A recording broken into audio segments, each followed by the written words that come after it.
ले अब रिज्यूम हुई है। इतनी बातें हमने डिस्कस कर ली और रिकॉर्डिंग नहीं हो रही थी। चलें।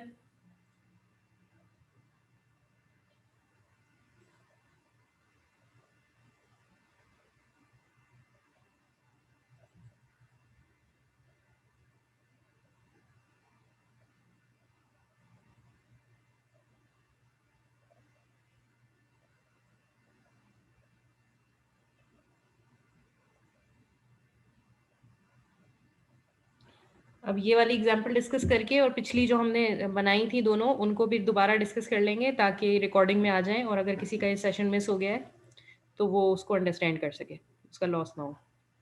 ये तो मुझसे बड़ी बार गलती हो गई कि मैंने रिकॉर्डिंग ही रिज्यूम नहीं की।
मैम शेयर किए देखे मैं।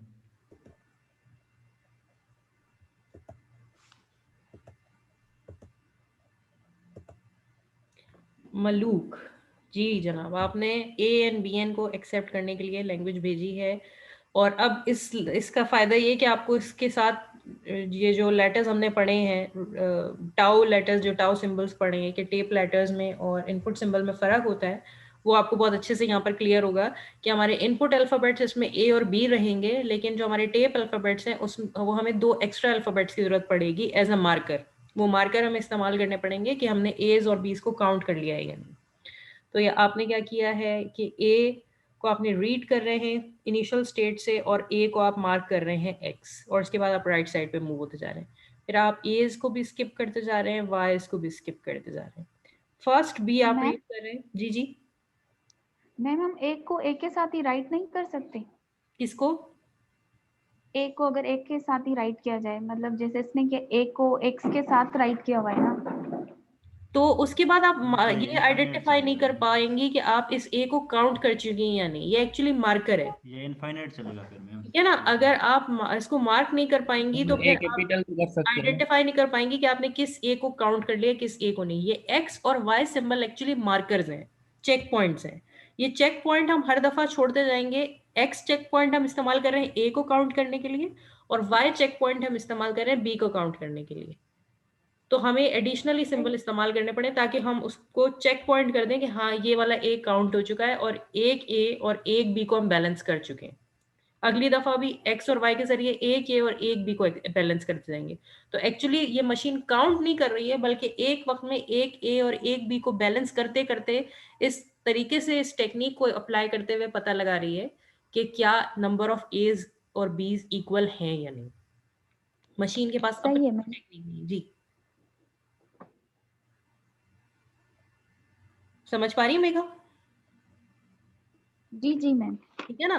तो हम हर दफा जब भी हम क्यू नॉट पर खड़े होंगे तो टेप के ऊपर पहला ए जो है उसको एक्स बना रहे होंगे, और हर दफा क्यू नॉट पर आएंगे तो पिछले कुछ एक्स ऑलरेडी बन चुके होंगे, लेकिन पहला ए पकड़ेंगे और उस ए को हम क्या कर रहे होंगे, एक्स बना रहे होंगे। राइट साइड पे मूव कर रहे हैं, वाई को स्किप कर रहे हैं, एस को स्किप कर रहे हैं, बी को वाई बनाया आपने, फिर आप लेफ्ट साइड पर वापस मूव होना शुरू हो गए। ठीक है, वाईज को भी स्किप करते जा रहे हैं और एस को भी स्किप करते जा रहे हैं।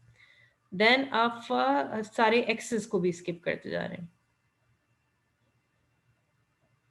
नहीं मैम, जब तक एक्स नहीं मिलेगा तब तक लेफ्ट करेंगे, वाई और ए को करेंगे मतलब छोड़ देंगे। जैसे एक्स मिला तो फिर हम Q1 राइट पे, साइड पे दोबारा मूव होते Q जाएंगे। नॉट पे, हाँ राइट साइड पे चलेगा। फिर अगर फिर y हमें मिला, टेप पर सिर्फ x और y मिलने चाहिए। अगर टेप पर हमें कहीं भी a या b मिल गया तो मशीन वहीं हॉल्ट हो जाएगी, लेकिन y's मिल रहे हैं तो आप मशीन को हॉल्ट नहीं होने दे रहे हैं। और आप अल्टीमेटली जब सारे y's खत्म हो जाएंगे तो आखिर में एक ब्लैंक सिंबल आएगा और आप उसको, ठीक है बिल्कुल सही है। जे फ्लैप पर बनाए और ये से थोड़ा तसल्ली हो जाती है जे फ्लैप पे बनने से। देखिए बिल्कुल टेक्निकल, ये हमने आज एक चीज सीखी कि जे फ्लैप का फायदा क्या है।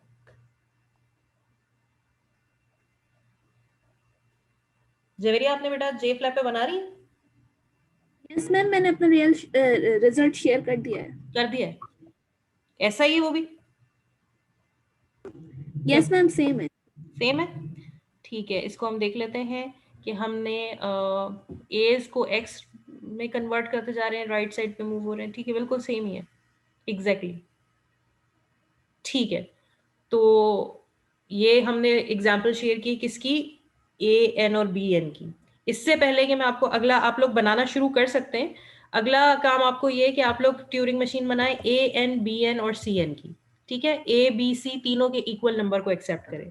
लेकिन इससे पहले कि वो मैं आपसे शेयर करूँ या आप लोगों से बनवाऊं, आप लोग बनाना शुरू जरूर कर सकते हैं। मैं ये चाहती हूँ कि हम वो चीज़ें डिस्कस कर लें जो हम ब्रेक से पहले कर रहे थे। सबसे पहले मैंने आपको एक ट्यूरिंग मशीन दी थी कि एक ऐसी ट्यूरिंग मशीन बनाए कि जो सिर्फ ए को एक्सेप्ट करती हो। तो पहली ट्यूरिंग मशीन हमने ये देखी थी। ये ट्यूरिंग मशीन अच्छा अटेम्प्ट था, लेकिन ये टेक्निकली रॉन्ग थी। टेक्निकली रॉन्ग क्यों थी? क्योंकि सबसे पहले तो ये जो ट्रांजिशन फंक्शन डिज़ाइन किया गया है, ये ट्रांजिशन फंक्शन बनाने का ये तरीका नहीं है, ठीक है। ट्रांजिशन फंक्शन जब भी हमारा ट्यूरिंग मशीन का होगा तो एक सिंबल रीड हो रहा होगा, फिर एरो होगा और एरो के बाद दो एक्शंस परफॉर्म होंगे। और वो दो एक्शन, ये दोनों एक्शन तो उन्होंने लिखे हैं कि ए राइट किया जा रहा है और हम राइट साइड पे मूव हो रहे हैं, यहाँ तक बात ठीक है, लेकिन बीच में एक एज होनी चाहिए तो वो ट्यूरिंग मशीन हमें सही लगेगी, ठीक है। यहाँ पर हम डिफ्रेंशिएट नहीं कर पा रहे हैं कि रीड सिंबल कौन सा है और एक्शन सिंबल कौन सा है। और दूसरी बात ये है कि ये जब ए को रीड कर रही है तो ये इनिशियल स्टेट पर ही दोबारा खड़ी है। ए रीड करने के बाद ये क्यू नॉट पर है, तो ये ए को एक्सेप्ट नहीं कर पाएगी, ठीक है। ये नॉन डिटर्मिनिस्टिक भी है, तो ये थोड़ी सी हमें गलत लग रही थी। फिर हमने एक दूसरी एग्जांपल देखी थी, वो ये थी, वो ये एग्जांपल थी। ये एकदम हमें देखने में 100% सही लगी कि भाई इसने ए को एक्सेप्ट किया और ए को एक्सेप्ट करके ये फाइनल स्टेट पर चली गई, तो डेफिनेटली ये ए को एक्सेप्ट कर रही है। ये बिल्कुल ठीक है इसलिए क्योंकि ये ए को एक्सेप्ट कर रही है। लेकिन कौन मुझे बताएगा कि ये क्यों गलत निकली थी बाद में? अगर आगे भी ए होते तो फिर भी वही सी स्टार्ट में रहता तो वो भी एक्सेप्ट होती। कोई ये और, बात कोई है और? मतलब।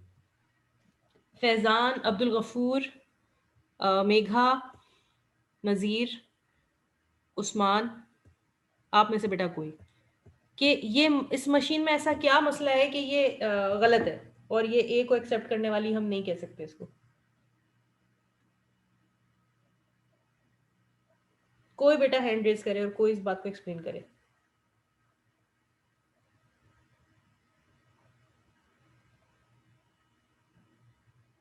नहीं कर रहे? अब्दुल गफूर,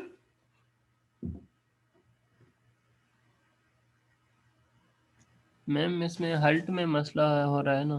क्या हॉल्ट में मसला हो रहा है? देखिए पहला ए रीड करके हम Q2 पर आ गए तो ये तो बिल्कुल ठीक हो जी गया, मैम। उसके बाद मशीन हॉल्ट हो जाएगी।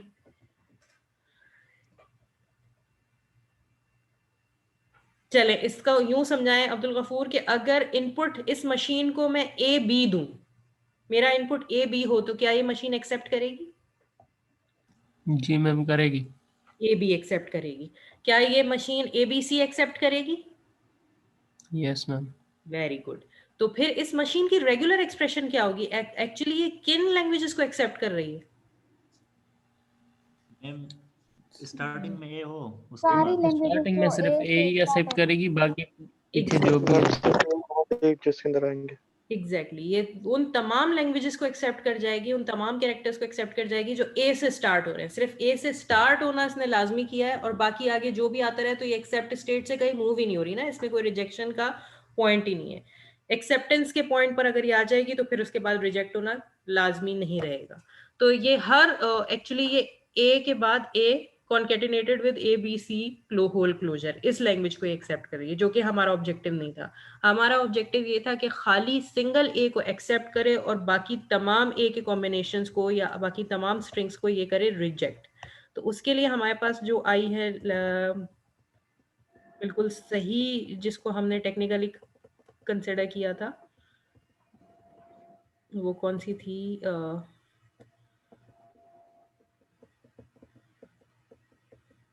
ये आई थी।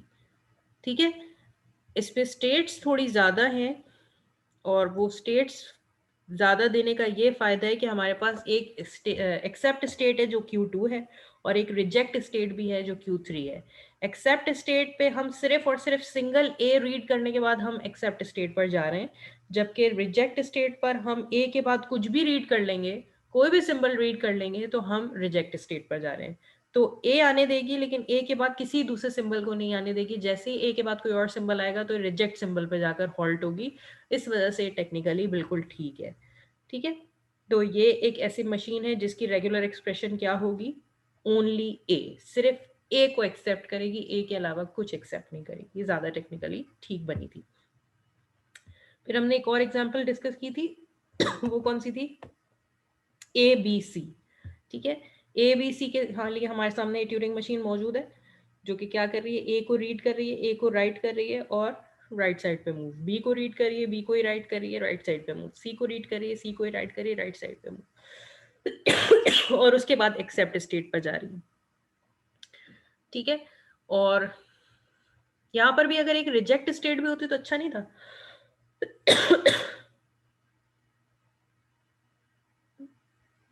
मैम फायदा नहीं है ना। फायदा नहीं है? चल ठीक है, तो हमने इनको ही रिजेक्ट स्टेट कंसिडर कर लिया है कि अगर ये Q3 पर हॉल्ट हो गई या Q4 पर हॉल्ट हो गई या Q2 पर हॉल्ट हो गई, तो हम इसको कंसिडर करेंगे रिजेक्शन रीजन में। और अगर ये Q5 पर हॉल्ट होती है, तो इसका मतलब है ए बी सी तीनों हम एक एक दफा रीड कर चुके हैं, और अब इसका हॉल्ट होना हमें बिल्कुल कबूल है।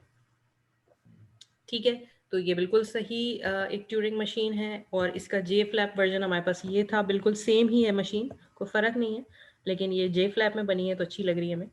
ये कौन कौन सी लैंग्वेजेस को एक्सेप्ट कर रही है? ये ए बी सी को एक्सेप्ट कर रही है।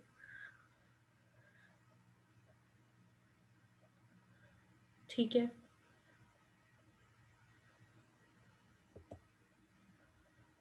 और देन अभी अभी हमने एग्जांपल डिस्कस की जो कि क्या थी? A N B N. तो अब आप लोग A N B N C N बना चुके हैं? मैम वो मैम बना रहे हैं।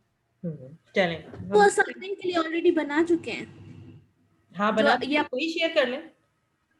थोड़ा हम क्लास में उसको डिस्कस कर लेंगे, उसका फायदा हो जाएगा कि अगर किसी ने नहीं भी बनाई थी या किसी को नहीं भी क्लियर थी, वो डिस्कस कर लेंगे।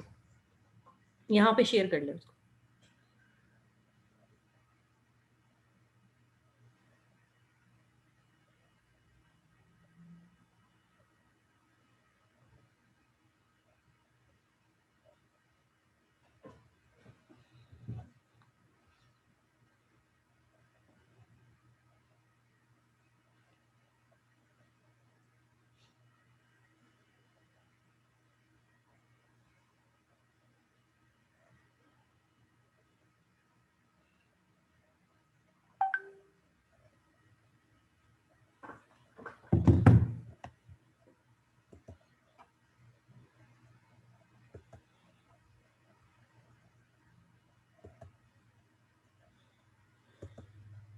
ये क्या है जी? A N B N C N, ऐसा है?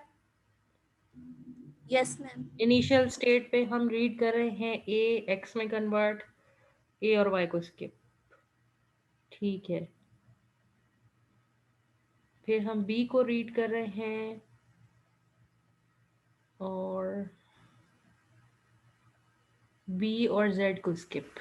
ठीक है, सी को रीड कर रहे हैं और लेफ्ट पर मूव कर। ठीक है, एज बीज वाई जेड सबको स्किप करती जा रही है। एक्स मिलने पर दोबारा इनिशियल स्टेट पर आ रही है। ठीक ठीक ठीक, अल्टीमेटली एक्सेप्ट स्टेट पर कब जाएगी?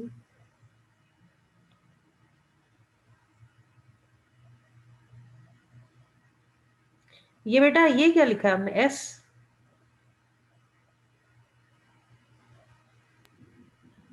मैम ये मिस्टेकन आ गया, ये से लेफ्ट जाना था। लेफ्ट जाए राइट जाए, ठीक है, सही है, लेफ्ट जाना था। ठीक है, ये भी ऐसी ही बनी हुई है, एग्जैक्टली सेम है, थोड़ा बस वो स्टेट्स की जगह बदली हुई है, ऐसा ही है? यस मैम, सेम ही है। सेम है, ठीक है, बेहतरीन। तो ये है वो ट्यूरिंग मशीन जो कि किसको एक्सेप्ट करी है, ए एन, बी एन और सी एन को, ठीक है, वेरी गुड। तो अब मुझे लगता है कि ट्यूरिंग मशीन का काफी हद तक कॉन्सेप्ट क्लियर होना शुरू हो गया है, थोड़ी प्रैक्टिस भी हो गई है। ट्यूरिंग मशीन को देखेंगे तो पहचान पाएंगे कि ट्यूरिंग मशीन है, वैलिड है या नहीं, उसमें क्या प्रॉब्लम आ सकती है, कब वो किसी स्ट्रिंग को एक्सेप्ट कर रही है, कब वो किसी स्ट्रिंग को रिजेक्ट कर रही है, ये भी हमने बहुत सारे केसेस देख लिए। अभी भी अगर कोई डिफिकल्टी है तो वो पूछ सकते हैं।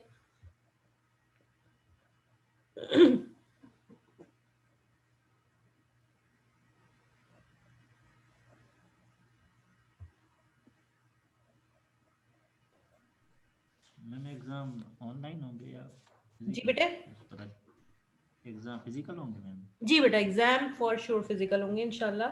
अगर इंस्टीट्यूट जो कि लग रहा है कि नहीं खुलेंगे तो ये होगा कि बैच वाइज एक एक दो दो क्लासेस जो भी हम अकोमोडेट कर सके, एक एक दो दो बैचेस को बुला के फिजिकल ही लेंगे एग्जाम। मोस्ट प्रोबेबली आपका जो टेंटेटिव लग रहा है, शायद कंप्यूटर साइंस का जो बैच की बारी आएगी वो 1 फेब तक आएगी। मोस्ट प्रोबेबली आपके एग्जाम 1 फेब से होंगे, अभी टेंटेटिव है, चेंज हो सकता है कुछ, लेकिन यही लग रहा है कि computer science, BS computer science की जब बारी आएगी तो 1 फेब से आपके एग्जाम होंगे। सही सही। मैम ये जो हमारा कोर्स है वो फर्स्ट मिड के बाद वाला है मतलब? फर्स्ट मिड के बाद वाला बहुत फोकस से पेपर ज्यादा उसी से आएगा, लेकिन फर्स्ट मिड से पहले का भी एक दो सवाल हो सकते हैं, 20% आएगा बेटा उसमें से। अच्छा।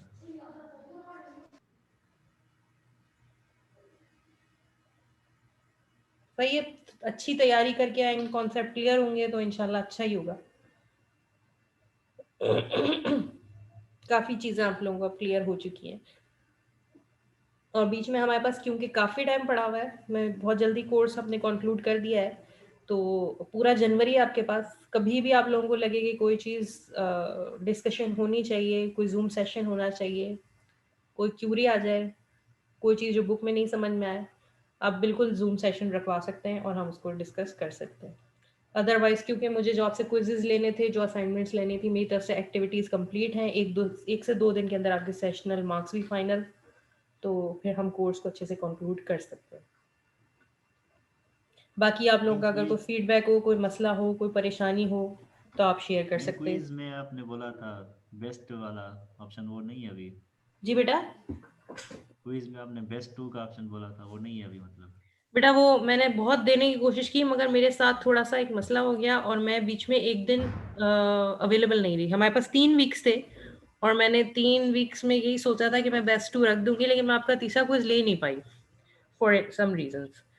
तो ये है कि बहरहाल वो क्विज अच्छा है, अच्छा ही आपने दिया, और बस उसका वेटेज मैंने कम कर दिया है। बाकी मैं दूसरा भी लूंगी तो फिर यही होगा कि आपका अच्छा खासा तो काउंट हो रहा है ना सीएनएफ वाला।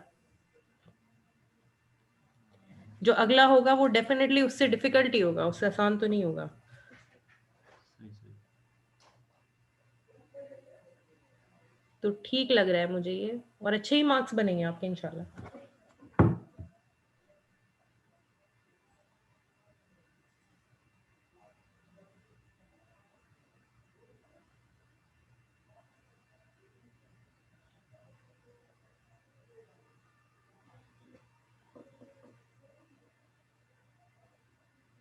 बस और कोई क्यूरी? इजाजत है?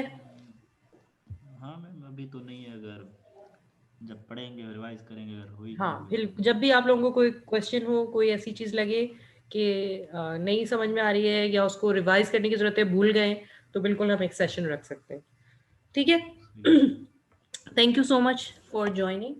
ये सारे सेशन जो हैं ये एलएमएस पर अवेलेबल होंगे, यूट्यूब पर भी अवेलेबल होंगे, जब कभी आपको लगे, आप फिजिबल समझे तो आप सेशन ले सकते हैं। इवन बी सेक्शन वाली वीडियोस भी अवेलेबल हैं, वो भी आप रीड कर सकते हैं। हो सकता है कोई ऐसी बात हो जो मैंने बी सेक्शन में डिस्कस की हो, आपसे उस तरह से ना कर सकी हूँ, और वही बी सेक्शन वालों के लिए भी बात है कि हो सकता है कोई ऐसी चीज़ हो जो मैंने यहाँ डिस्कस की है वहाँ नहीं की, तो दोनों वीडियोस को आप कभी कभार गो थ्रू कर लीजिएगा, तो अच्छी तैयारी हो जाएगी आप लोगों की। सही है मैम। ठीक है जी, चलें, thank you so much, okay ma'am, thank you. Best of luck to all of you, अल्लाह हाफिज़। Thank you ma'am.